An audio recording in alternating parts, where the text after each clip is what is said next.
Olá a todos, eu sou Thales Silveira, coordenador de comunicação aqui do Instituto Brasileiro de Infraestrutura e estamos começando mais um InfraCast, o podcast da Frente Parlamentar Mista de Portos e Aeroportos. E hoje estamos com o presidente da Federação Nacional dos Estivadores, Dr. José Adilson Pereira. Seja bem-vindo. Muito obrigado, Thales, estivador José Adilson Pereira. É um prazer enorme estar com vocês, com o Dr. Mário Povia, né, e discutir a questão portuária, que é a nossa vida. E ao meu lado, o diretor-presidente do IBI, Mário Povia. Seja bem-vindo, Mário. Obrigado, Thales. Zé Adilson, um prazer receber você aqui. E eu não me canso de dizer, por onde eu passo, que você é uma pessoa diferenciada no setor, na representação dos trabalhadores. Sempre vi você de uma forma... Antes de te conhecer, já tinha notícias, né, de que, olha, esse é o cara, né, e realmente depois que tive o prazer de te conhecer, ainda quando estava na ANTAC, né, eu pude constatar realmente o trabalho diferenciado que você faz, a visão diferenciada que você tem da relação capital-trabalho, né, e então não me canso de dizer que você é o cara mesmo, né, e aqui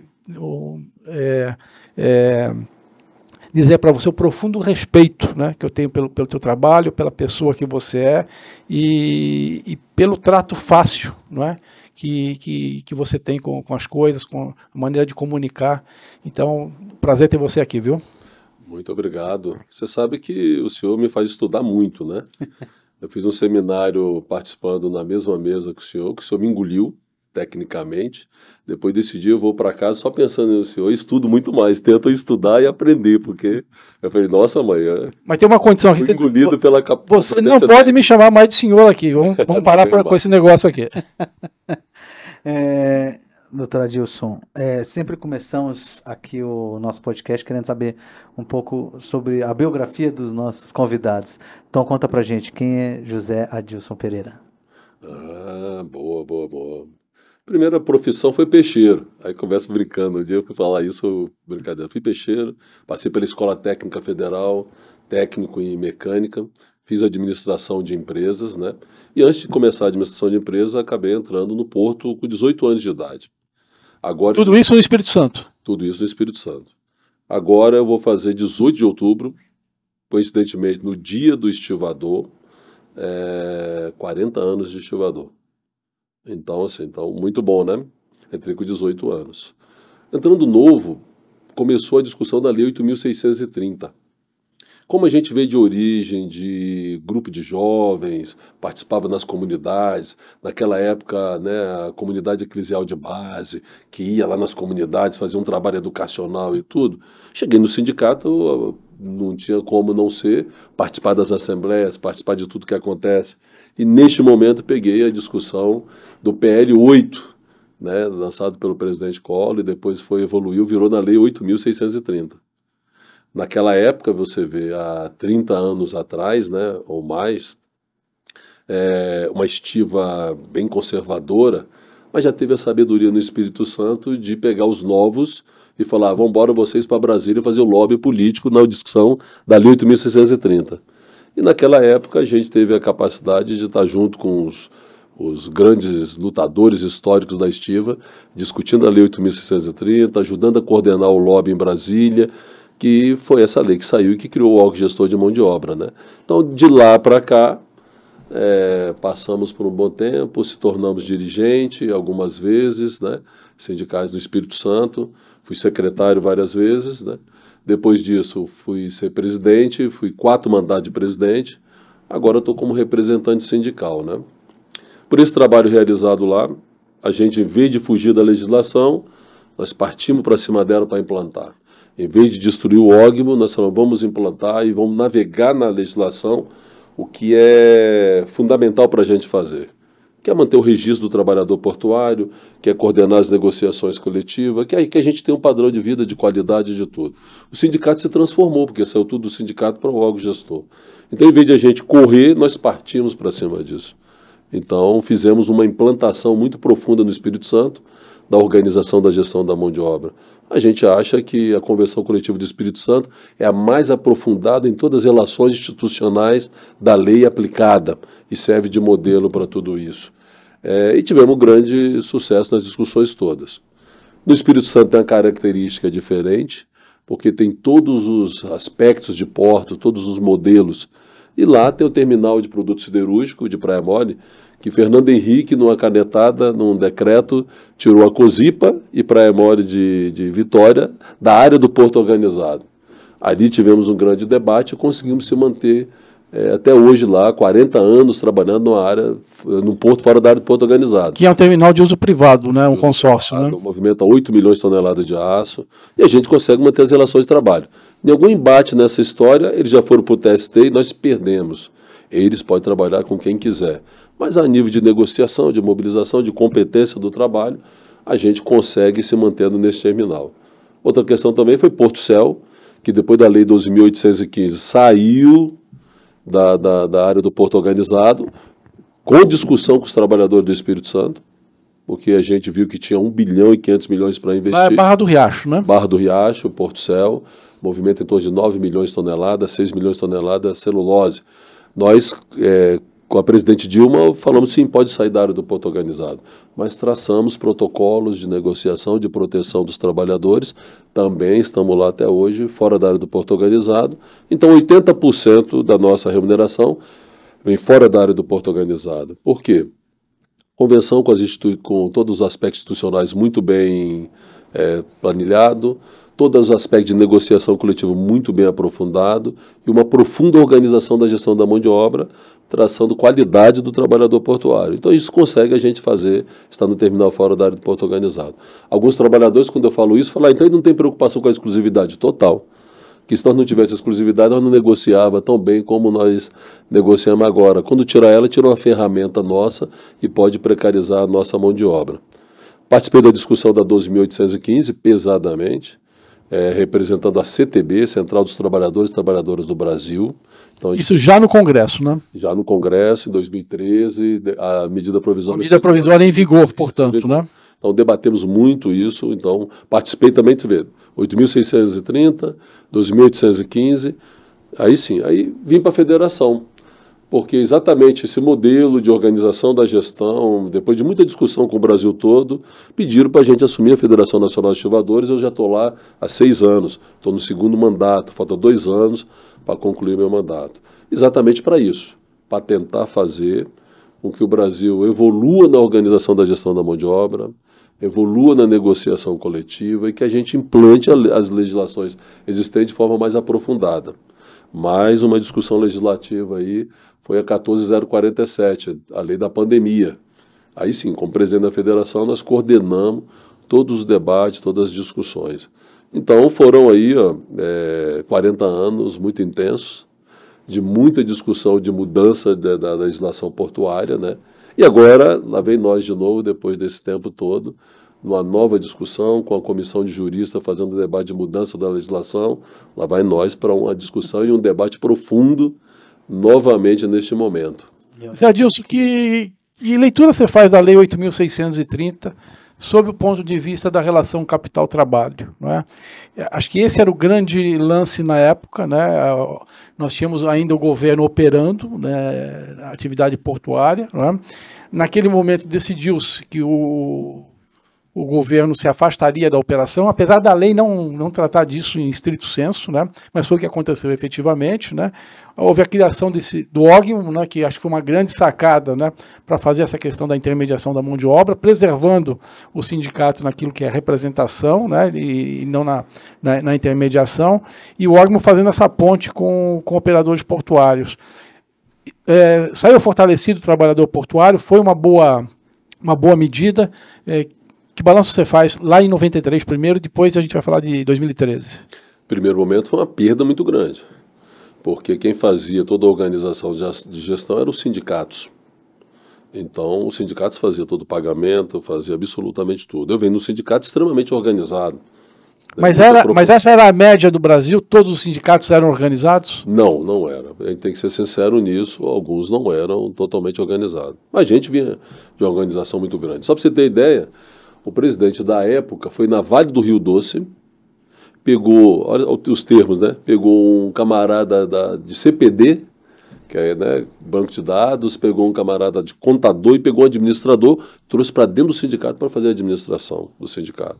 Então a gente tinha um sindicato muito bem organizado. Quando vai para o OGMO, rompeu isso e a gente perdeu muita receita, porque o OGMO passou a fazer isso.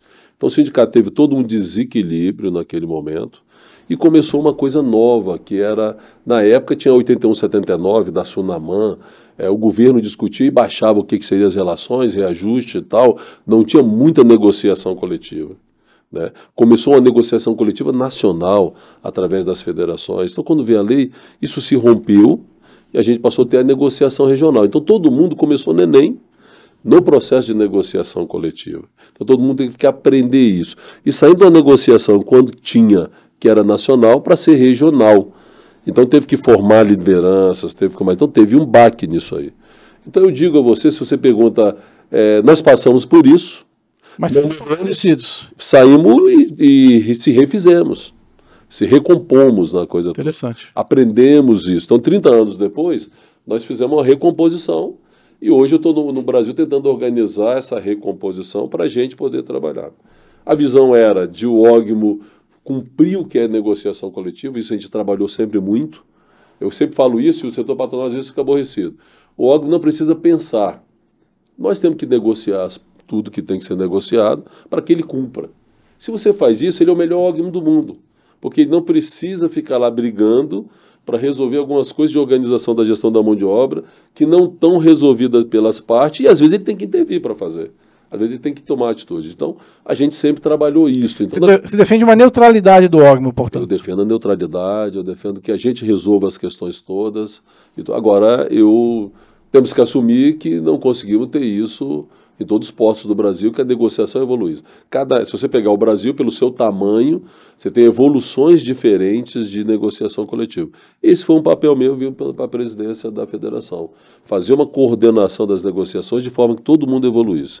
Hoje tive reunião do Conselho em Santos semana passada, retrasada, e a gente vê que todo mundo está trabalhando muito a negociação coletiva para evoluir isso. Até uma contradição na discussão de mudança agora, né?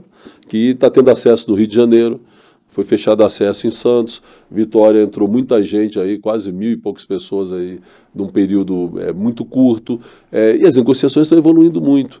Até uma contradição diante do momento nós estamos agora de discussão de mudança da lei, se as negociações estão evoluindo. Então, sua pergunta, sofremos, tomamos um baque, se reinventamos e estamos aqui hoje ainda vivo, fazendo a discussão do trabalho portuário, com o objetivo de que as negociações evoluem muito, que a organização da gestão da mão de obra evolua muito, para a gente caminhar muito. Conseguimos no Fórum Permanente do Trabalhador Portuário a nível de Ministério de Portos e Aeroportos, aprovar a organização da gestão da mão de obra, um modelo que os operadores e que os trabalhadores possam trabalhar para que o Brasil siga, né, de dimensionamento do quadro, de como utilizar melhor o trabalho. Como é que está essa agenda com o Ministério? Está muito positiva, a gente tem avançado nisso, né? Fechamos a organização da gestão da mão de obra, fechamos transferência temporária, estamos levando agora ao objetivo de discutir, de repente, uma forma de calcular o valor do vínculo, do trabalho portuário vinculado, para a gente ter uma forma de calcular isso, né, entre avulso e vinculado. Então estão começando a discutir essas políticas e a gente tem trabalhado para que isso acelere. Isso está no campo das discussões? Já há alguma deliberação, uma portaria, alguma coisa materializada? Tem 2 documentos materializados. Organização da gestão, com a forma de fazer a transferência temporária e voluntária do trabalhador para um porto para o outro. Isso já está positivo. Se eu não me engano, hoje, o pessoal do Rio Grande, de Porto Alegre, que sofreu aquela tragédia, está vindo um grupo de trabalhadores para trabalhar em Paranaguá, já usando a ferramenta do Fórum no governo. Interessante. Então, assim, nós estamos conseguindo fazer essa discussão positiva. Agora, vindo para cá, eu passei o que foi publicado ontem do relatório na comissão de jurista para a gente analisar as consequências disso no fórum para definir política para os trabalhadores portuários. Existe um embrião de proposta, o que isso cria impacto nos portos, então já estou levando para o fórum para discussão. Perfeito. E é a partir desse fórum que é importante você falar um pouco sobre essa gestão do fórum. Ele faz uma deliberação e é a partir dessa diretriz que vocês seguem a atuação? É uma orientação política. Então é uma orientação definida por... Está lá a FENOP, então os operadores portuários estão lá, está lá os trabalhadores, está lá as administrações dos portos e está lá o governo federal. Então é um documento que sai com um lastro muito positivo de orientação. Então, na mesma hora, eu, como presidente da federação, já peguei aqui, ó, essa organização da gestão da mão de obra é para ser cumprida. Em Santos, semana retrasada, cada sindicato apresentou em que nível estou de implantação do memorando aprovado no fórum. E eu fiquei encantado com a evolução das bases que estavam lá, que estão fazendo fielmente, estão olhando, estão fazendo e criam uma coisa positiva. Porque às vezes o problema nosso lá no Porto, para poder fazer uma implantação de uma política de organização da gestão, é os próprios trabalhadores, é encarar a Assembleia, não é fácil. E aí chega então um documento com laço de 3 federações de portuário, com a Federação dos Operadores Portuários do governo. E isso fortalece muito o presidente ter uma tranquilidade para ele ir para a Assembleia, que é uma coisa que se quer fazer, que é exatamente a proteção dos trabalhadores, mas que vem uma orientação para ele fazer do modelo que ele acha que deva fazer lá, mas com um lastro muito grande político, inclusive do governo federal. Então, ele ganha força para discutir isso com a categoria e, rapaz, em muito pouco tempo eu vi uma evolução muito grande na implantação disso em todos os portos. Esse diálogo que você abre nesse fórum com o Ministério, com essa comissão AC Portos, também houve esse diálogo? Quer dizer, vocês foram ouvidos, houve uma conversa boa, ou isso ficou restrito às audiências públicas? Conta para a gente um pouco dessa relação de vocês com a comissão. Não teve o diálogo mais, o que eu chamo de diálogo social com a AC Portos, né? Porque os trabalhadores... Defina para a gente o diálogo social. O que eu acho que é diálogo social é um princípio fundamental da OIT. É onde se chama tripartite, né? As 3 partes, para sentar e conjuntamente chegar a uma proposição de definição. É diferente de você me chamar, me escutar e ir lá e decidir sozinho. Tá. Essa é a grande diferença. Já tive em 4 conferências da OIT. Sentamos 3 lá, com proposições, com debate, com negociação, com cada um defendendo a sua tese e tentamos chegar no entendimento. Isso é diálogo social. Agora eu chamo o doutor Mário Povia, escuto o senhor, tchau, então agora eu vou decidir o que fazer, posso acatar ou não acatar. Isso não é diálogo social. Pode ter que, teve uma participação, eu escutei, mas não ocorreu diálogo social. Então essa é a diferença. Nós traçamos uma política muito positiva com o governo federal. Qual é a visão política, qual a visão do Porto para o governo federal? Defendemos a nossa opinião. Você muito bem sabe que nós defendemos que o Estado tem que definir a política portuária. O Estado. A empresa portuária tem que ser profissionalizada, tem que ter uma indicação profissional. Não gostamos da indicação política. Nós achamos uma série de coisas, mas achamos que a política deve ser definida pelo Estado. Por quê? Porque o Porto tem que atender a todos. Pode ter, e não é impedir investimento. Não é, o privado vai lá, investe, trabalha, mas a política deve ser traçada. Então nós viemos discutindo isso com o governo federal atual. Como definimos, discutimos com eles também, a discussão de legislação portuária. Não é isso? Veio o ministro Márcio França, não é isso? Positivamente, fez uma defesa muito veemente dessas coisas, e veio agora o ministro Silvio Costa, que veio e definiu o seguinte, peraí, então para a gente ter uma discussão da política dos trabalhadores, né, políticas públicas dos trabalhadores, eu vou criar o fórum. Criou o fórum. Perfeito. Quando, paralelamente a isso, foi criada a comissão de juristas na Câmara Federal. Nós ficamos com muita apreensão. Sem representante do Ministério, inclusive, né? Não tem representante de ninguém. Eles dizem que não tem representante de ninguém. Foram escolhidos 16 juristas que dizem que têm o saber na questão portuária. Vamos colocar diferente, sem nenhum integrante do Ministério, vamos dizer assim, né? Não há ninguém que integra o Ministério e esteja lá dentro. Do Ministério representando, tem ninguém dos trabalhadores. Como diz que não tem ninguém... Quando eu pergunto, doutora Flávia Baulo do Ministério Público. Não sou representante do Ministério Público. Quando eu pego o ministro Alexandre Ramos, está representando o TST? Não está representando o TST. Foram juristas chamados que dizem que tem um determinado... Sem levantar a bandeira nenhuma, apenas prestando o seu saber. Prestando o seu saber. Então, não está tendo diálogo social. Não tem governo participando, não tem trabalhador participando, não tem as instituições participando para fazer o diálogo social. Pronto, criou uma coisa paralela. No mesmo momento, quando você pergunta uma coisa e outra, nós colocamos no fórum. E aí, governo? Tem um fórum criado lá, que nós, comissão. E nós temos um fórum no Ministério de Portos e Aeroportos para discutir trabalho. Não caberia ter interligação das duas coisas? Se eu tenho um fórum no Ministério de Portos e Aeroportos para discutir a questão trabalho portuário, e você cria uma comissão na Câmara, não seria de bom alvitre, não seria de boa convivência, de bom senso, ter a interligação das coisas? Não ocorreu. Não ocorreu essa ligação e isso seguiu acontecendo na comissão de juristas. Nós tentamos sempre buscar o diálogo social. Você sabe que eu sempre fui convidado em alguns momentos para estar em alguns seminários, né? E a gente participou lá só falando, mas não discutindo. O último simpósio agora, inclusive, eu fiz a proposição. Antes de sair o relatório final, que tal chamar as 3 federações de portuário e a gente dar a nossa opinião, a gente debater, a gente saber o que está fazendo, a gente buscar alguma solução que talvez a gente ache que pode afetar os trabalhadores, mas podemos buscar algum caminho. Infelizmente não aconteceu. Então, assim, eu digo normalmente que não teve diálogo social. Teve vários seminários que vêm ocorrendo ao longo do tempo, organizado pelo setor patronal. Tem já o 3º congresso, vai ter o 3º congresso da magistratura, que tem discutido a questão portuária. Esse de Foz do Iguaçu? Esse de Foz do Iguaçu, né? Esse que estamos convidados para estar lá presente. Vai ser um momento interessante, que vai estar fervendo tudo, né? E eles fizeram lá o relatório que saiu ontem, né? Que na nossa opinião, então não teve esse diálogo, não teve essa interação, tanto que eu joguei esse relatório hoje para o fórum e pedindo, vamos debatê-lo?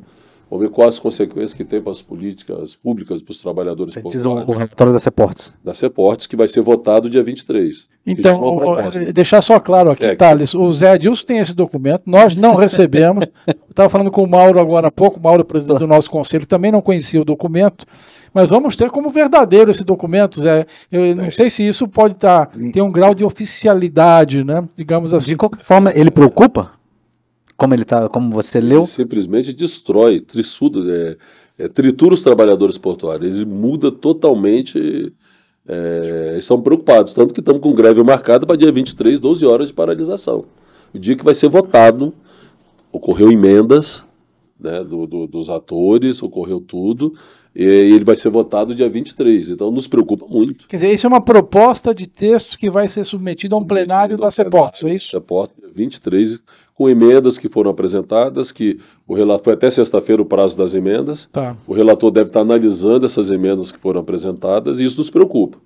Nos preocupa por quê? Vamos para mais alguns bastidores, então, se você gostar disso. A comissão que discute trabalho foram 4 membros. O ministro Alexandre coordena. A Jaqueline Van de Pape foi a relatora. Dr. Heraldo, que é um advogado, né, de vários sindicatos de Santos, faz parte. E a doutora Flávia Bauler, um membro Ministério Público. Do Ministério Público. Não teve consenso. Não teve consenso. Mas o não consenso não foi registrado nos relatórios, apesar de ter sido documentado. Você acha que tem um problema de governança aí? Tem um problema de governança, tem um problema que não está se respeitando isso. Eu pego o relatório, tem tudo várias proposições, registro que nós, na primeira audiência, protocolamos 8 documentos, não foram citados, mas foram citados vários outros. Pegaram um documento das federações, pequenininho, que tem 15 pontos de política portuária dos trabalhadores que a gente defende, como também não foi citado o dissenso na Comissão 3, porque eles não chegaram ao consenso. Foi 2 defendendo uma tese, 2 defendendo outra, registraram, mas o dissenso não veio para o relatório. Então isso eu acho não teve uma governança, não teve uma discussão mais aprofundada. Sim, hoje o setor portuário se comporta um pouco diferente, né, dos outros setores em relação ao trabalho, né? Hoje existe uma questão que até a Ceportes trabalha, que é a exclusividade, né? Sim. Explica pra gente por que essa exclusividade é importante no olhar dos trabalhadores. Você cria o que nós conversamos, um órgão de gestão de mão de obra, que ele é dos operadores portuários. E ele define quem são os trabalhadores portuários, registra esses trabalhadores, cadastra alguns trabalhadores, conforme a negociação coletiva, calcula quantos trabalhadores são necessários no complexo portuário, faz seleção pública e tem esses trabalhadores. Segue uma política da OIT, você saber quem são os trabalhadores portuários e definir uma política para o trabalho portuário, para ele te atender. Atender em que aspecto? Se o modelo é avulso, que ele atenda bem, com qualidade, com treinamento, com eficiência, com organização da gestão da mão de obra. Se ele é vinculado também, você tem que ter esses trabalhadores que estão lá na mão dos operadores registrados para atender o vínculo. em que aspecto? Que atenda a automação, que atenda melhor investimento, que você tenha tudo isso. Isso está na mão do operador portuário. Então, se você vai fazer uma contratação, é muito importante que você contrate dentro disso que você trabalhou de organização da gestão. Para que se você fez tudo isso, eu vou buscar um trabalhador fora do que você investiu, do que você trabalhou, do que você fez?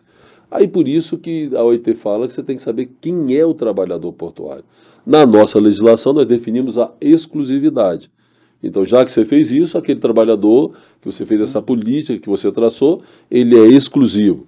O que nós defendemos sempre? Tem que ter a negociação das relações de trabalho. E normalmente o setor patronal não está fugindo da exclusividade, ele está fugindo de ele sentar com a gente e definir quais são as relações de trabalho do vínculo, salário, condições de trabalho e tudo mais. Então, o que nós defendemos é isto. Porque nós estamos lá, os trabalhadores portuários, estão lá dentro do órgão gestor da mão de obra ter registro. Queremos definir as relações para ele contratar. Se nós não quisermos e tivermos feito tudo isso, damos justificativa para dizer que posso ir no mercado e buscar, não damos? Agora, essa reserva de mercado ela também não pode gerar algum problema no sentido de ele precisa, às vezes, de um trabalhador da empresa ou terminal precisa de um trabalhador rapidamente. Ele vai entrar num processo de escolha de trabalhador para envio lá do terminal. Isso não pode gerar algum problema? Não é ele que administra a gestão, não é ele que Mas vamos lá, está pensando do futuro, do que vai ser o porto, do que vem, do que não vem. Toda a seleção pública hoje que é feita já tem olhado o complexo portuário e tem vindo trabalhadores para atender a isso que você está falando. Mas, Adilson, vamos lá. A questão aí... Você dá o exemplo de Vitória e Espírito Santo. Mas é uma questão de ânimos, tá certo? Ânimos. Eu tenho lá, vamos pegar um exemplo claro. Eu tenho registrado que é esse o termo que você usa, né? Registrado no OGMO, 20 guindasteiros, tá certo? Eu, pelas minhas características operacionais, eu empresário, eu sou um arrendatário de um porto, eu quero contratar com um vínculo um guindasteiro. Sim. A regra da exclusividade diz que eu tenho que ir ao OGMO e falar, pedir essa mão de obra, tá certo? Esses 20 guindasteiros que lá estão, ânimos por conta própria, eles não querem trabalhar com vínculo. É uma decisão deles, pessoal deles, tá certo? Eles querem continuar prestando a mão de obra avulsa. E eu, de minha parte, como um empresário, dentro de uma questão de liberdade econômica, alguma coisa assim, quero contratar com vínculo, tá certo? Eu não posso ir ao mercado contratar essa pessoa porque existe essa palavra exclusividade e não prioridade. A pergunta é de modus operandi, tá certo? Eu não posso ir ao mercado contratar e quando contratá-lo já pedir para que ele se registre no OGMO, né? Quer dizer, faço essa operação triangular. Mas antes disso, né, e a tutela que você tem, e eu concordo com essa preocupação, olha, vai precarizar. Se hoje o avulso ganha 20, ele vai contratar por 8, tá certo? Porque vai ter que pagar fundo de garantia, encargos, etc. e tal. Nunca vai pagar os 20 para ele, né?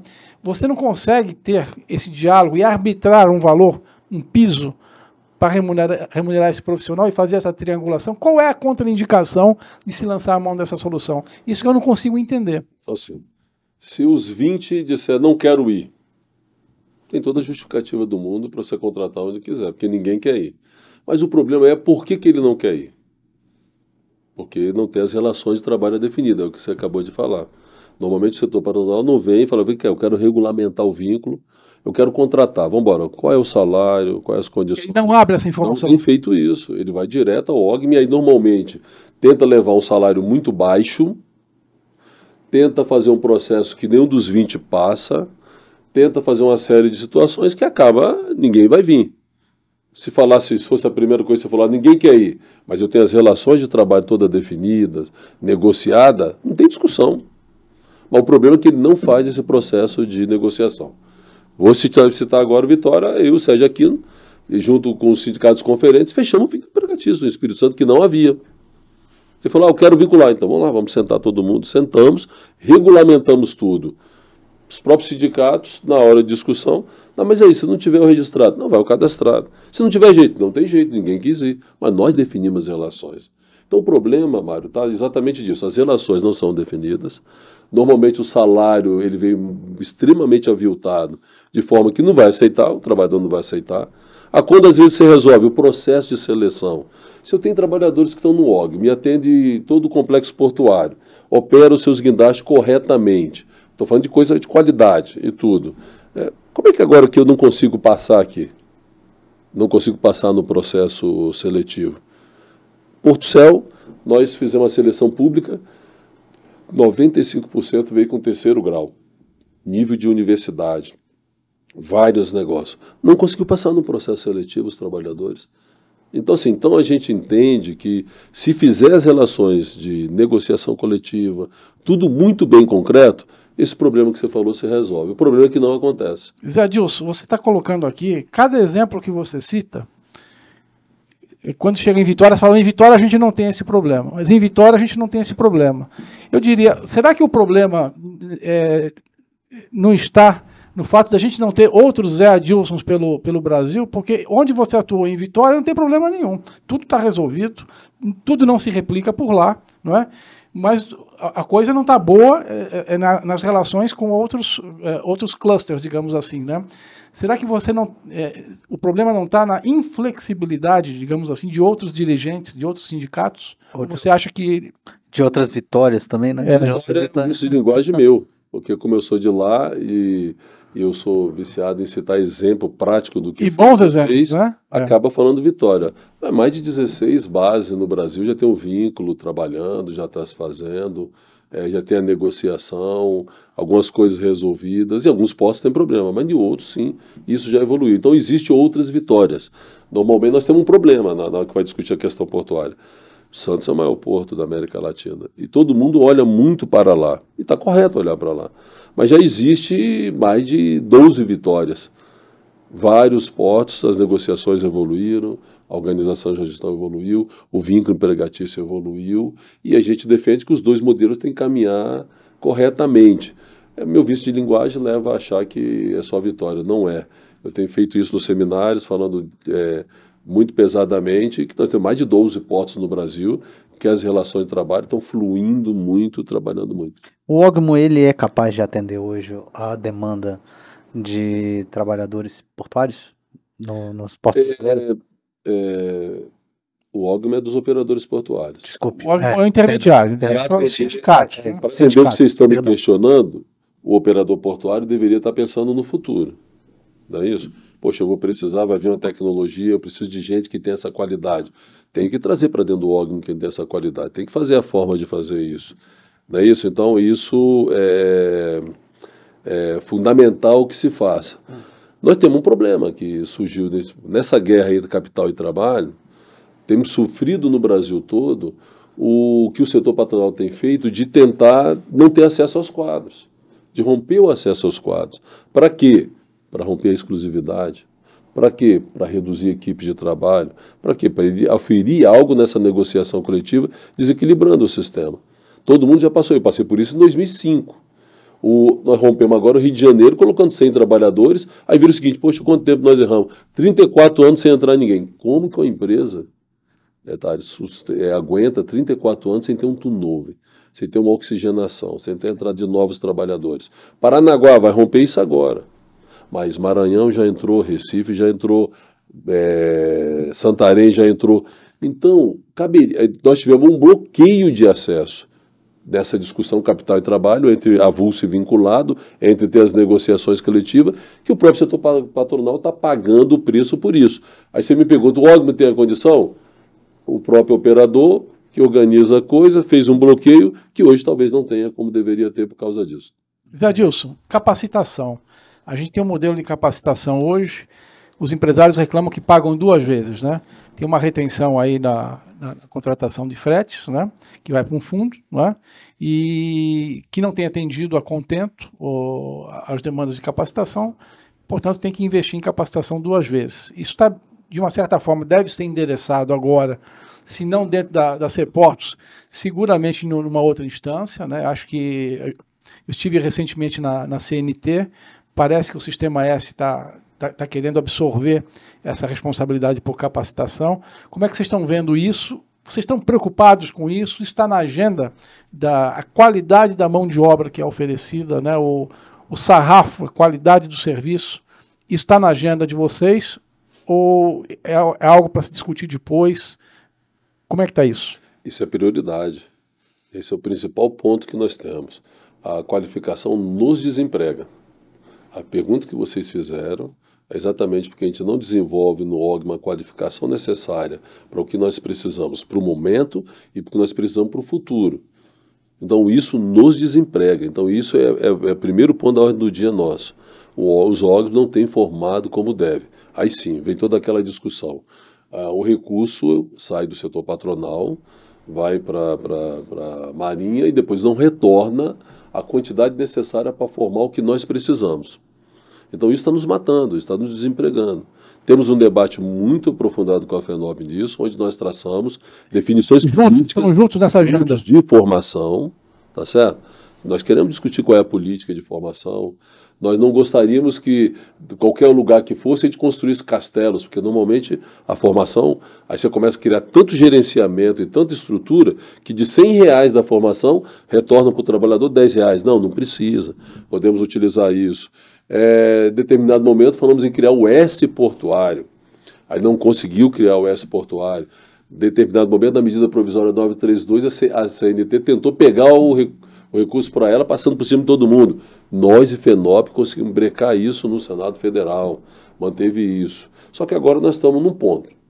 A FENOP se filiou à CNT. Pronto, aí. Então nós estamos no fórum agora do governo discutindo que caminho se segue. Nós temos dúvida disso. Se nós combatemos de não ir para a CNT, porque os recursos iam bater lá e poderiam se diluir numa formação no SET Senat que não atendesse a nossa forma de treinamento. Nós ficamos preocupados com isso. Agora a FENOP está lá, então vamos para lá.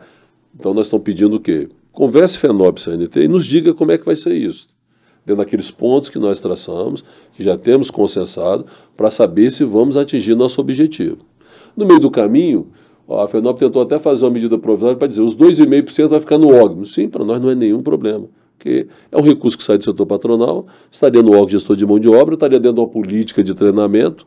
Nos vários portos, os trabalhadores estão entranhados na discussão do que são os custos, o que precisa, o que não precisa e o que nós temos que evoluir. Seria ótimo isso.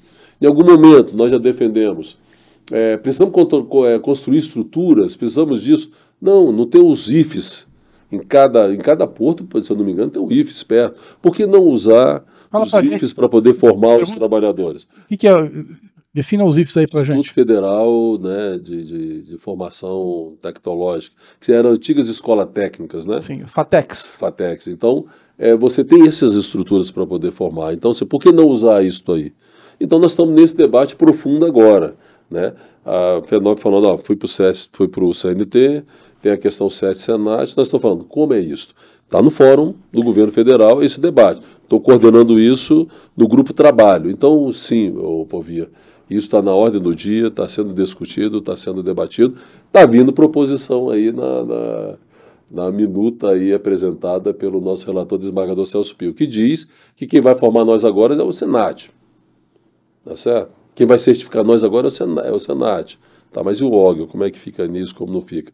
Nós vamos ver como isso se dá, mas isso para nós é a ordem do dia, porque isso nos desemprega, isso é necessário. E você tem hoje, dentro da federação, enfim, dos sindicatos, né, o perfil do trabalhador que temos e do trabalhador que queremos? Quer dizer, vocês têm aí uma agenda nesse sentido, ou é a FENOP, são os operadores que vão conduzir um pouco do conteúdo dessa capacitação, dessa transição de um trabalhador mais tecnológico, menos braçal? Como é que vocês estão preparados para isso, ou está terceirizado isso com os operadores? Nós queremos discutir isso com os operadores portuários. Nós queremos definir quem é esse novo trabalhador. Quem tem a organização da gestão da mão de obra evoluída no país e que já fez acesso aos quadros, tem feito para buscar esse trabalhador do novo momento. Então eu tenho Vitória, Rio agora com 100 pessoas, São Sebastião sempre entra mais gente, Paranaguá vai entrar gente agora, Santarém entrou, Recife, né? Então todo mundo que teve acesso, que saiu daquele bloqueio que eu falei, tem feito o perfil do trabalhador para atender este momento de uma seleção pública. Normalmente é a nível do que a indústria ali do complexo portuário escolar exige para a contratação. Normalmente é português, é matemática, é inglês básico, é informática. Os trabalhadores têm vindo nesse perfil atual. Nós temos visto alguns operadores de guindaste que estão sendo treinados novos, estão melhor do que nós. Apesar, eu sou o recordista mundial de celulose. Eu não sabia disso. Mas estão melhores do que nós. Por quê? Ele já está diante da tecnologia, está dentro do joystick do joguinho. Então, assim, você vê, teve porto que eu já vi lá, que assim, guincheiro, nenhum novo tem problema. Porque ele já veio dentro da formulação para atender as novas tecnologias, a automação que está vindo, e ele tem atendido isso. Então, Mário, os postos que conseguiram evoluir na organização da gestão da mão de obra já está atendendo essa perspectiva. Não queremos que isso fique só do lado de lá, não. Queremos estar junto. Como a lei é vocacionada para negociação e para essas relações, nós queremos estar junto pensando nisso, e quem entrar agora tem que entrar com esse perfil, como entrou agora no Rio de Janeiro, sem novos trabalhadores, no nível fantástico para atender o futuro. Legal. Então, deixa eu só para não perder essa pergunta aqui, é uma curiosidade mesmo, né? Quando o operador portuário, o trabalhador portuário, ele é contratado pelo operador com vínculo, esse trabalhador também é sindicalizado, ele também está vinculado à tua base sindical. Nós somos categoria profissional diferenciada, devemos representá-lo. Então vai depender do porto, como é que está essa relação e a orientação da federação, sim, nós representamos ele. Perfeito. Quer dizer, em tese, então, tanto o vinculado quanto o avulso é representado pelo sindicato. Você, pelo que eu entendi, há uma tendência, eu estou procurando a palavra correta, né, de defender mais a contratação avulsa do que a contratação vinculada, ou eu estou incorrendo aqui numa injustiça quando eu digo isso? Está incorrendo na injustiça. Nós, pela natureza avulso, parece sempre que a gente defende mais o avulso. Parece. Nós defendemos dois modelos. O único problema é que a gente não consegue resolver as relações de trabalho para o vínculo, para dizer quanto ganha, quanto não ganha, porque a gente acha que os dois caminham muito bem. O Brasil é intensivo em carga de trabalho. Isso quem acha é o Zé Adilson, ou isso quem acha é a grande maioria dos sindicalistas? A grande maioria dos sindicalistas. Porque se eu resolvo as relações de trabalho, eu já acabei de falar antes aqui que mais de 16 postos já tem um vínculo empregatício na estiva. Então, nós precisamos de resolver essa questão da negociação. Isso, Zé, porque é o seguinte, sim. Eu acho que se a gente tivesse 100% de Zé Adilson, o nosso problema hoje seria zero em termos de discussão. O que eu acho é que em algum momento, é só uma percepção mesmo, tá? Sim. E que em algum momento a tua maneira de pensar acaba ficando vencida, né, pelo pessoal mais raiz, mais da antiga, né, que acha que tudo gira em torno de explorar, no mau sentido, né, a mão de obra. Né? Então, às vezes, o sindicalista ele não se insere, né, numa visão mais moderna, né, de ganha-ganha. Né? Olha, ganha o operador, ganha o trabalhador. Né? E isso às vezes me preocupa, porque acaba virando uma intransigência de per si. Né? Então, não posso concordar porque deve ter alguma agenda oculta, alguma coisa. E eu vejo, quando eu digo que você é um cara diferenciado, eu não me canso de dizer isso, né? É o sucesso nas negociações onde você participa, tá certo? Onde é realmente algo ganha-ganha e não tem problema. Quando eu brinco com você, em Vitória não é precedente, né? Porque em Vitória está tudo em ordem, né? Ou no cluster capixaba está tudo em ordem, né? É essa provocação que eu faço, né? Mas por que em Santos não funciona, né? O pessoal de Santos pensa diferente do Zé Adilson, né? E Santos puxa muito essa agenda nacional, né? A gente está falando aqui um pouco antes, né? Não dá para pensar no setor portuário esquecendo o Santos. Santos puxa muito isso, né? E às vezes a gente vê que as negociações em Santos são mais complicadas, né? São mais difíceis, né? E essa é a pergunta que eu te faço, né? Se a gente tivesse lá um Zé Adilson em Santos, a vida não estaria melhor? Vou começar daquilo que eu estava falando. Na nossa opinião, os dois modelos têm que caminhar. O problema nosso é que a gente não resolve a negociação coletiva para fazer as relações de trabalho do vínculo, e um problema nosso é que a gente não resolve a proteção do avulso quando eu tiro um porto para o vínculo. Quando você resolve isso, isso caminha muito bem. E José Adilson é um detalhe. A Federação Nacional de Estivadores hoje tem um planejamento estratégico e tem grupos de trabalho que nós discutimos isso muito profundamente. Pode ser uma resistência do trabalhador de base. Hoje os dirigentes sindicais todos sabem disso, debatem isso, enfrentam isso para tentar fazer o melhor possível. Tá certo? Santos, sim, Santos teve um problema na estiva. Na estiva. Né? Aí vem a questão de administração sindical, aí vem a questão de quem estava lá, de quem não estava, que deixou o sindicato de Santos com um nível de negociação muito ruim. E não só no nível de estrutura, que a estrutura ficou muito comprometida, mas no nível de diálogo, de conversa, de discutir com o trabalhador, de discutir esse futuro, de fazer debate, de estudar. Então Santos ficou um pouco parado. Teve um momento, inclusive, que nem estava na Federação Nacional dos Estivadores. É mesmo? Teve um momento que não estava nem filiado à federação. Com a entrada do menino Bruno, que é o presidente que hoje está lá, ele está tentando retomar essa discussão. Eu venho de uma agenda de Santos pesada, de discussão, de convenção coletiva, de discussão, de debate que nós temos do memorando que foi feito, em assembleias pesadíssimas. Já fizemos uma reunião do Conselho da Federação em Santos, porque exatamente o presidente, a diretoria, vê que isso que tem que se caminhar e caminhar muito rápido. Não dá para ficar só no pensamento, não vou ter multifuncionalidade, não vou ter união de sindicato, não vou ter... Então nós estamos trabalhando, fazendo uma agenda pesada em Santos para tentar fazer isso. Mas, Mário, isso não é mais fruto de José Edilson. Nesses 6 anos nós estamos na federação, fizemos um planejamento estratégico, saímos do nosso congresso com um grupo de trabalho, 4 comissões, que discute o tempo todo os debates e que a gente tem evoluído muito em cada ponto desse. A federação hoje tem bancos de dados de negociação e comissão de negociação que um porto precisando, nós vamos para lá para dar todo o apoio e buscar a negociação. Dentro daquilo que eu te falei, que muitas vezes você, presidente, está acuado diante do trabalhador de base, que às vezes ele pensa assim mesmo, que ele está ali no dia a dia. Ele não está aqui para definir a política toda portuária. Então, a gente está pronto para ir. E onde a gente tem ido no Brasil, isso tem evoluído muito e tal. Santos realmente é um caso bem difícil, mas lá é difícil o trabalhador, lá é difícil o operador portuário para fazer a negociação evoluir. Depois de 10 anos, fecharam agora a convenção coletiva de trabalho. Já pensou? Um porto ficar 10 anos sem a convenção coletiva de trabalho? Isso não é bom para o operador portuário, isso não é bom para o trabalhador. Então agora está começando a botar as coisas nos eixos e eu acho que acesso aos quadros vai ter agora. E eu acho que isso vai evoluir, porque vai oxigenar, vai entrar um novo, aquela coisa que a gente falou, não tem como uma empresa administrativamente, ficar 30 anos sem entrar ninguém, ficar 10 anos sem entrar ninguém, sem ter um novo para estar entrando, para estar alimentando o pensamento, para estar evoluindo as coisas todas. Se eu entendi bem, você está dizendo, olhando para o retrovisor, o histórico de Santos não é bom, e olhando para o para-brisa, temos que estar otimistas, que estão acontecendo coisas boas por lá, é isso? E não só. E quando a gente fala Santos, eu falei estiva, por quê?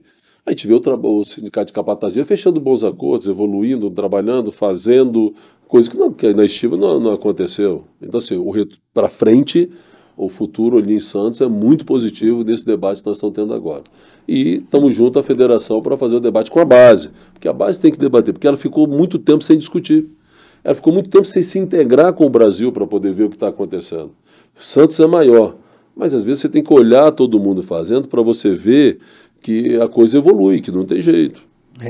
É nesse sentido que vem a minha pergunta, na verdade são duas. A primeira, se nesses seus 40 anos você percebeu, queria que você fizesse um paralelo de como era quando você entrou e como está o setor portuário hoje, como um todo. Se nós realmente evoluímos como um todo, né?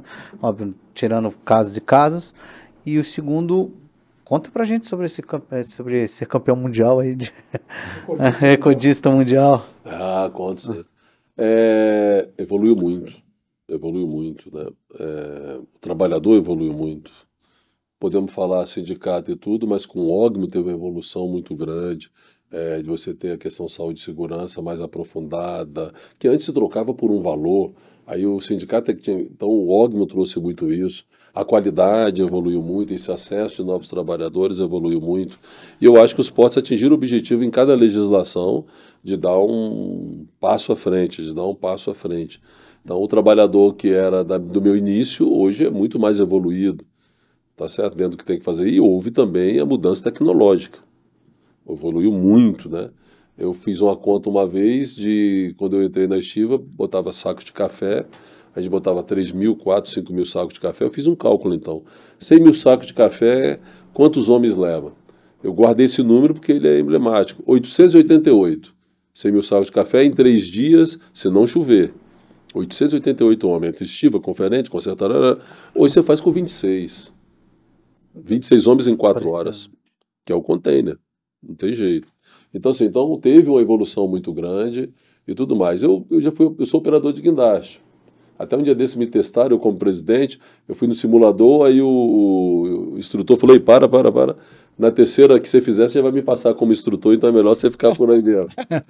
Fui em Porto Céu uma vez, embarcamos para lá no final de semana, eu e o companheiro Demervaldo, e aí conseguimos bater o recorde de celulose mundial. Eu acho que se mantém ainda. Aí eu uso isso como... Isso quando foi? Já tem um bom tempo. Tem uns 20 anos. Tá. Foi tão bom que eu acho que mandei ainda. E você parou de operar, você está licenciado hoje, como é que funciona?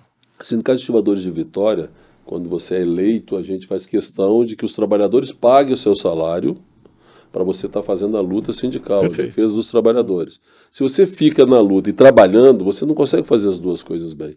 É uma concepção desse presidente lá inicial que eu falei, que trouxe os técnicos para dentro do sindicato, que a gente tem que estar livre para poder pensar, estudar o sindicato, analisar o futuro, pensar. Então, nós temos essa concepção. Então, por isso, quando eu venho para a direção sindical, eu fiquei afastado, aí estou um tempão sem operar.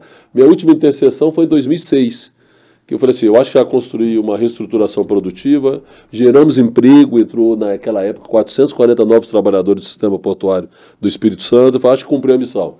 Aí em 2006, 2009, eu fui lá e operei guindaste esses 3 anos. Em 2009 voltei para a direção, estou até hoje, aí vim para a federação também, estou desde 2009 sem subir no guindaste e operar. Tá certo. Zé Adilson, ternos inchados e vou contratar, mas deixo a mão de obra de lado e faço com outro pessoal. Isso ficou no passado, existe ainda casos como esse. Aqueles trabalhadores que estão no desnível ali, no desvio, não é? Vai trabalhar alcoolizado, drogado, eles são punidos, ainda passa a mão. Como é que funciona isso hoje? Ainda tem coisas por resolver? Como é que está isso? Essa última parte eu não sei, que do cara drogado, alcoolizado. Não existe isso? Não é que não existe, isso eu não sei. A parte anterior, sim, tem portos ainda que você requisita um operador de guindaste e coloca outro credenciado para poder fazer. Totalmente errado. Em cada porto tem que ter, se eu tenho um grupo com aqueles 20 guindasteiros que você falou, ele tem que ser eficiente, trabalhar e ser efetivo. Não é eu chegar lá e não ter capacidade de trabalhar e outro para poder fazer. Eu fico até besta como o setor patronal também aceita um negócio desse, porque não é possível. Eu já cheguei a alguns portos que eu tenho 2 operadores de guindaste, chamo um terceiro, por que não soma tudo que você gasta com 3 e paga 2 bom, para fazer o revezamento correto, de ergonomia, para você trabalhar corretamente e ter alta produtividade. Fica com a lambança dessa sendo feita. Então, assim, isso aí existe ainda, mas está se evoluindo muito, porque nós defendemos que tem os quadros especializados. Se você, você falou drogado e tal, eu digo o cara é deficiente, mete ele no simulador, mete ele para estudar, não vamos descartar ninguém, mas ele tem que fazer, tem que ser efetivo. Já existem portos que novos grupos de trabalhadores são operadores de guindaste, ele tem que atingir uma meta de produtividade para ele ser o guindasteiro A. Ele embarca na falta para atingir uma meta de produtividade. Atingiu? Opa, agora você está igual a todo mundo. Que tem um defeito na nossa formação. Eu saio lá daquele treinamento da Marinha, que é muito ruim, e em vários pontos você tem que fazer o complemento desse treinamento, porque você não tem o treinamento prático suficiente. Jogo num navio para embarcar uma carga de alta tecnologia, uma placa de aço pesado, que depende muito do operador fazer, e não consegue fazer. Então, e aí, vai ficar no quadro? Não pode ficar. Entendo. Tem que ser quadro que tenha efetivamente capacidade de fazer a operação. Existe problema? Existe. E nós combatemos isso, somos contra isso, e não questionamos só os trabalhadores, não. Nós questionamos o operador portuário que aceita um negócio desse. Porque como é que você é dono da movimentação, aceita uma lambança dessa aí? Então, sim, isso tem sido combatido dentro desse planejamento, dentro dessa organização da gestão da mão de obra, o homem certo no lugar certo. Desde comandar um posto de chefia, não é todo mundo consegue comandar. Desde ser um operador de guindaste, ser um empilhadeirista, tem que ser quem tem efetiva condição de fazer. Perfeito. Você acredita que já passou 1 hora? Tá na hora mas eu tenho uma pergunta para fazer que eu não posso deixar para depois. Aqui. Vamos fazer o seguinte, vamos fechar para essa última pergunta. Deixa eu fazer essa última pergunta aqui, Zé. Você falou aqui de política de Estado, né? Que é algo importante e a gente defende isso o tempo todo, né? E em algum momento você deu a entender, né, da questão da autoridade portuária, né? Pois foi lá no Espírito Santo que aconteceu a privatização da Companhia Docas, né? E a concessão dos portos. Eu insisto em colocar o verbo correto, porque muita gente fala que o porto foi privatizado. Não foi. O porto continua público, continua sob a égide de um planejamento federal, igualzinho os outros portos organizados, tá certo? Você só tem lá o que eu chamo de longa-manos, né? Um privado ali fazendo, às vezes, da gestão portuária pública, né? E qual é o feedback que você, como capixaba, como um líder de trabalhador portuário, vê o modelo lá hoje? Está dando muito problema para os trabalhadores? Está mais ou menos? Ainda não dá para avaliar? Dá um testemunho aqui para a gente. Uma boa bola dividida. Quando a gente fala que a gente foi para o governo federal discutir a política portuária, nós conseguimos estancar a privatização. Pela visão que nós temos de que quando eu entrego... Concessão, né? A concessão. E muito bom você falar isso. Que são portos públicos, mas que estão na concessão privada. A preocupação nossa é entregar na mão do privado, ele tem que ter retorno do seu capital. Ele vai atender quem? Ele vai sempre tentar atender o que te dá mais retorno. Essa era uma preocupação nossa, do que sempre a gente falou. Teve a privatização, os trabalhadores sofreram muito, porque foram dispensados os trabalhadores da Companhia Docas. Da Companhia Docas especificamente. Da Companhia Docas. Essa foi privatizada mesmo. Da Companhia Docas, foi privatizada mesmo. Então muitos não tiveram muito para onde ir, tiveram que pegar a indenização. Foi boa a indenização, não foi ruim. Mas tiveram que mudar a sua vida. Guarda portuária, acho que foi em peso. Guarda portuária saiu bastante, ficou só 26. Tá. Né? Guarda portuários. Aí estão discutindo se recompõe o quadro, né? Essa discussão no fórum da guarda portuária. O fórum do governo foi criado muito pela guarda portuária, depois ampliou para todos os trabalhadores. Estão discutindo como resolver isso. Então, os trabalhadores sofreram o baque disso aí. Tá, mas eles entraram. E esses trabalhadores que você está falando não é da mão de obra avulsa, eram funcionários vinculados à Companhia Docas. Só para o pessoal entender, né? Isso, desculpe, senão... eu sempre falo de forma global, né, falo trabalhador, mas é isso. Os funcionários da Companhia Docas tiveram que se desligar. Quem ficou? Reclamou muito de assédio moral, né? Porque ficou... Também você tem que mudar a política, você não é mais público, agora você representa um privado. O privado vem talvez com outras regras, com outra questão. Então, no primeiro momento, nós tínhamos trabalhadores, não, está sendo muito assédio moral e tal. Já se acalmou isso. Já veio novos trabalhadores, tá certo? Nós tivemos uma surpresa, porque quem veio ser o presidente da Companhia Docas logo de primeiro foi uma pessoa que conhecia muito o sistema portuário. Veio do terminal privado de Praia Mole. Administrou o terminal do TVV, tinha boa relação com os trabalhadores na negociação coletiva, tanto lá no privado como no arrendatário lá dentro do porto público. Então ele veio com uma política muito positiva. Reuniu os funcionários, chamou lá, o sindicato vem aqui dar uma palestra para eles se sindicalizarem. Olha que pensamento diferente. Então isso fez com que agora os trabalhadores da companhia da Vports, vinculado, tem uma política, negociação com o sindicato, definida, colocada e tudo. Mas sofremos. Teve gente que teve que ir embora, teve essa transformação. Os avulsos, manteve a nossa vida. Porque a gente fechou a convenção coletiva, fechou os acordos coletivos com os operadores portuários.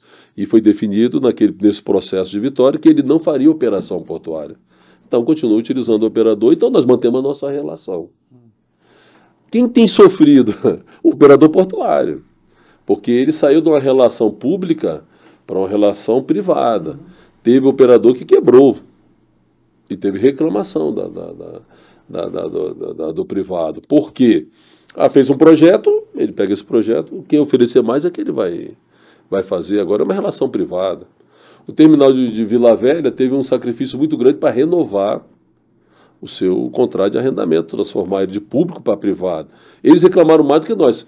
Não sei se você estava no Conógmo quando o representante do TVV falou, eu nunca queria registrar que eu que estou reclamando da privatização. Nós, trabalhadores, continuamos mantendo nossa mão de obra, continuamos mantendo as relações com os operadores, convenção coletiva fechada até 2026, acordos coletivos todos fechados até 2026, E aumentou a movimentação de carga. Aumentou a movimentação de Isso carga. já era esperado, né? Acho que em grande medida, quando você põe um privado ali, é exatamente para... Aumentou a movimentação de carga. Não é Os eficiente. trabalhadores. Como era o Wilson, por isso que eu contei essa história dele, nós fomos para lá e falamos assim, queremos a qualidade do terminal privado, você veio de lá. Acesso ao porto tem que ser controlado, só entra realmente quem é tal. Tem que ser cumprida a legislação na mão de obra portuária, tem que ter cumprida a saúde e segurança nos portos. Nós queremos uma autoridade portuária forte que coordene realmente as coisas todas. Então trabalhamos isso. Governo federal, trabalhamos o que você acabou de falar, fiscalização correta. Você falou, está no plano ainda do governo. Agora, não sei se antes estaria, porque talvez estaria solto. E nós cobramos, exigimos uma fiscalização maior do governo. Porque é privado, mas para seguir o princípio que você falou, de ser uma concessão pública e o privado está administrando, está dentro da política nacional, o governo federal tem que fazer a sua parte, papel de Estado, coordenando os portos. Então nós estamos o tempo todo em cima pedindo que as fiscalizações sejam corretas, que as coisas sejam corretas. Aí eu vou registrar que com o governo atual isso mudou, porque ficou uma coisa mais bem concentrada. Até por ser contra a privatização, veio para cima mais pesadamente em cima disso. Reclamamos muito ainda do CAP consultivo. Mas aí é geral, né? É geral. Aí até agora, da proposta que saiu agora, ele saiu novamente consultivo. Eu até parei. Mas realmente existe uma concessão pública que está na mão de um privado. Como é que você vai dizer que o CAP tem que ser deliberativo para um ente privado? É uma nova realidade, não é isso? Eu não vejo o problema do CAP ser deliberativo para o privado naquilo que o privado estiver agindo com o público. Não, mas eu fiquei na dúvida disso aí. Se acabaria o CAP querendo interferir numa coisa que ele não caberia.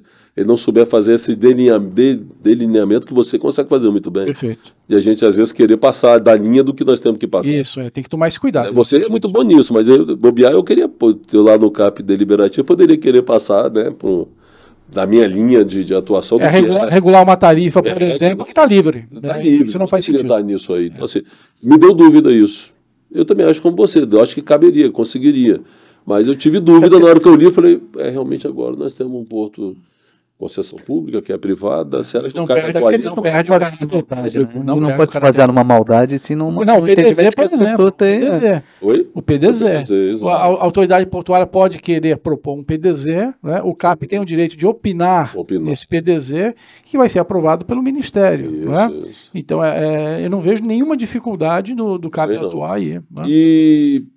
E também eu vejo força nesse opinar, nesse consultivo. Tem gente que acha que não é nada. Não, é sim. É importante. Porque se nós registramos uma posição de uma política pública que tem que ser cumprida e você descumpre, foi feito aquilo ali. Você tem responsabilidade pelo que foi feito. Sem dúvida. Então a gente às vezes pensa que não tem uma efetividade muito grande, mas tem sim dentro da política de fazer isso. Então, no geral, teve uma evolução. Vou dizer uma coisa aqui, é bom essas conversas. Crise dos trabalhadores. O ministro de Portos veio aqui em Vitória 2 anos da privatização e vai aqui colocar alguns pontos que a empresa está cumprindo das regras e tudo. Primeiro momento, todo mundo não vamos, porque nós somos contra a privatização, vai comemorar 2 anos e tal. Aí vem a questão Vitória, né? E peraí. Nós nunca fugimos de absolutamente nada. Nós participamos de tudo. Hoje tem acordo coletivo fechado. Nós temos nossos acordos com operadores que estão funcionando bem. Melhorou a qualidade de acesso, alguns problemas teve, mas melhorou algumas coisas e tal. Por que nós não vamos lá? Nós queremos que o governo fiscalize. Então nós fomos lá para a situação. Até eu fui chamado a atenção, porque incrível que pareça, me deu dúvida. 2 anos de privatização. Aí, Josué King, ei, Dedé, você defende ir nos seminários do operador portuário para nós botar a nossa posição. Você defende que tem que ir no simpósio da comissão para a gente botar a nossa posição, senão não fica a nossa posição. Como é que você não vai lá agora? Eu falei, desculpa, estou indo agora, botando a roupa. É isso aí. Vamos lá participar. Muito bem. Sem dúvida, sem dúvida. Doutor Adilson, muito obrigado. Eu vou deixar agora esse espaço para as suas considerações finais. Muito obrigado por esse diálogo, né? Falar de Porto é o que a gente gosta, é a nossa vida, né? 40 anos à toa, né? Enxergamos todas as evoluções que teve, né? A gente acha que nessa evolução tem um DNA construído, tem uma coisa construída que não deveria ser rompida, mas estão muito preocupados agora nessa discussão da comissão de juristas, né? A proposta veio muito pesada, é um debate ainda que vai ter, né? Eu acho que caberia muito a gente aproveitar, por isso é importante aqui o IBI, né, com a frente parlamentar, de repente dar um tempo de análise disso que está aí, porque eu acho que talvez nem os operadores portuários vão gostar do que está colocado, porque o day after, o dia depois, vai ser muito complicado nos portos com o que está colocado. E a sugestão nossa é a gente pegar essa cultura de relacionamento, de negociação, o melhor nível que se teve, e as partes analisar o que foi apresentado pela comissão de juristas, buscar soluções conjuntas, que protejam os trabalhadores, que faça a evolução que precisamos, tudo isso, eu acho que isso cabe ainda. Porque se isso for da forma que está para o Congresso, para o debate, o Congresso já é complicado por natureza. Era melhor, eu acho que a 14047 foi um exemplo muito importante disso. Nós chegamos em muito entendimento com os operadores portuários para ter uma proposta que chegasse lá e ela, mesmo com todas as emendas que teve, ela saiu do jeito que chegou. Um apelo que eu faço era agora, nesse momento, a gente conseguir fazer esse cenário. As partes analisar o que está lá, fazer uma avaliação técnica muito correta, e vocês são fundamentais nisso, são os melhores homens que discutem porto, estão aqui no IBI, e a gente tentar, assim, antes de ter um projeto que realmente vá para a Câmara, a gente tentar fazer as intervenções necessárias para que seja obedecido o diálogo social, onde o governo participe e os trabalhadores também, até agora não participamos. Com certeza. Inclusive, conte com o Instituto e com a Frente Parlamentar nesse sentido de trazer esse amplo debate, esse amplo diálogo. Eu já sei que a partir do momento que a gente tiver esse relatório, eu já serei provocado pelo meu presidente para que a gente marque mesas redondas com todos os órgãos intervenientes e com os trabalhadores, para que a gente possa fazer uma ampla discussão, né? É a busca que o Mário sempre fala para a gente de ir até o limite da discussão para que a gente possa atingir os melhores, para a gente atingir essa convergência. Então, conte com o Instituto, conte com a frente, que estamos aqui para servir o país. Mário, suas considerações finais. Primeiro, só esclarecer, né, que o Zé Adilson está de posse de um documento que a gente não conhece ainda, né, que nos parece ser uma proposta de um relatório de uma subcomissão, né, que ainda vai estar sob apreciação de um relator, que ainda vai submeter à comissão como um todo, né, e daí virar um anteprojeto de lei para ser discutido no Senado. A gente já vai sair daqui para ler. Já é a proposta do relator da comissão de juristas. Do relator. Mais de uma comissão, já é a proposta do relator. dele, que já sofreu emendas, que aí sim, dia 23 vai ser apreciado as emendas, ver se ele considera. Tá claro. Bom, mas assim, nós não conhecemos o texto ainda, vamos dar uma olhada, evidentemente, e não nos furtaremos, né, a opinar, né, Zé Adilson, você conhece isso muito bem, né? De resto, Zé Adilson, agradecer muito a tua presença aqui, um papo super agradável, super peito aberto mesmo, como se estivesse na sala de estar, tomando uma cerveja, né? E não poderia ser diferente, você sempre foi muito sincero, muito transparente naquilo que pensa, e não é à toa que eu lhe acho uma pessoa diferenciada, porque você reúne todas essas características, todos esses predicados, né? E oxalá o setor tem aí outros Zé Adilsons aí para representar, porque a vida, eu acho que do trabalhador vai melhorar muito na medida que ele tenha bons representantes, bons porta-vozes, né? Enfim, conduzindo esse processo. Então, agradecer muito tua presença aqui. Eu saio daqui mais fã ainda de você. Um grande abraço, viu? Muito obrigado. Eu que agradeço a aula de vocês dois e essas discussões, para mim, são cada dia mais proveitosas, viu? E você curta, se inscreva no canal, acompanhe nossas redes sociais, porque nós seguimos em busca de uma infraestrutura forte no país.